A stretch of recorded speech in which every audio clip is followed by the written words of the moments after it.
All right, so dirt jump videos, you guys love them. You watch them all the time. I've got a list of good bargain priced dirt jumpers, but inevitably there's always somebody out there that comes and tells me that seems too expensive. So today that might change.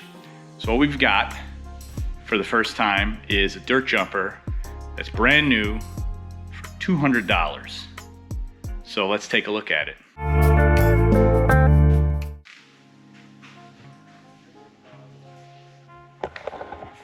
Okay, yes, it's a Mongoose. It's a Walmart bike. It's $199.99. It is supposedly a legit dirt jump bike. Now, it's not the first time Mongoose has done this. There was the PT682, I believe is what it's called, or the DJ682. I'll correct that in the edit. But they actually offered an inexpensive dirt jump bike a few years back that had a rigid fork, was made out of steel, and some people really liked it.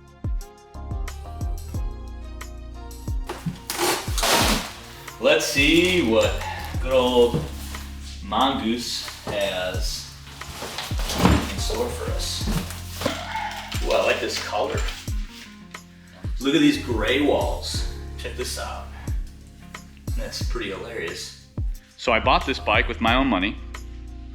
I have no idea if it's any good. It could be a piece of crap. It could be phenomenal. It could be somewhere in between. We're gonna unbox it. We're gonna take a look at it, see if it makes sense, see if it's any decent quality. And if it is, then we gotta figure out what we're gonna do with it.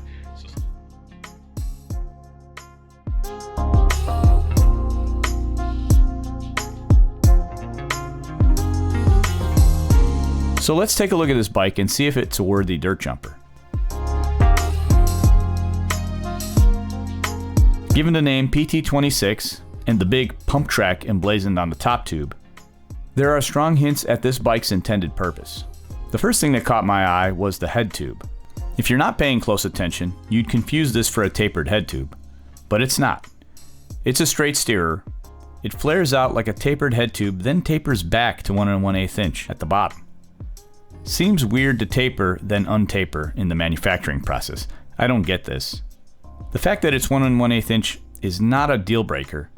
Straight steerer dirt jumpers are still pretty common. The finish is okay with some blemishes. It has horizontal dropouts and the frame takes a threaded bottom bracket. The bottom bracket looks to be the square taper design you find at bikes at this price range. The cranks are cast steel and are 170 millimeters in length. They're attached to a 36-tooth chainring up front. The wheels are 36-hole alloy with a 16-tooth freewheel hub in the rear. The cockpit has what looks like 40 mil rise bars on an old 22.2 millimeter clamping diameter. The finish of the bars looks a lot like a metal broom handle. The stem looks to be about 50 millimeters. It took a lot of torque to get the bars and stem secure. A quality stem only needs 5 to 7 newton meters of torque. I had to tighten this thing to probably double that. So you gotta tighten this thing to high hell. Otherwise, it just rotates on you. I'm glad this didn't happen on a jump line. That would have been a hospital visit. The grips feel like mushroom grips coated in wax. And as for the fork, yeah, it's not good. At initial glance, I'd say it's garbage even by big box standards. This is a 50 millimeter travel fork. The stiction on it, it's just horrific. I mean, look at that, it pogos so badly. WPL fork boost lube and see if that helps a little bit.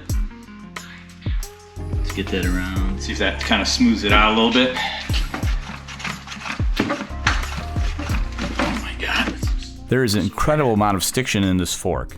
It stutters badly when you compress it, and that's because there's an insane amount of flex in it. Let me show you how it compares to other forks. I would never trust this fork on a jump. Hell, I'm not even sure I'd trust it on a pump track at this point.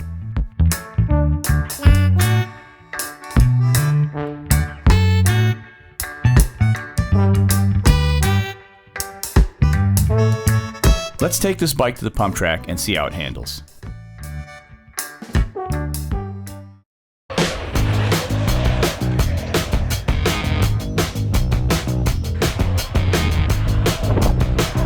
On the pump track, the geometry felt good. It's the typical dirt jump geometry. It's easy to pump, tires had good grip, and they rolled fast.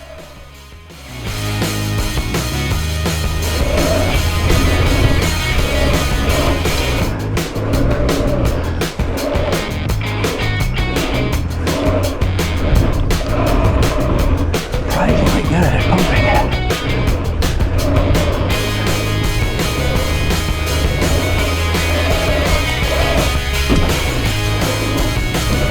On the pump track, the fork felt okay as long as I didn't leave the ground.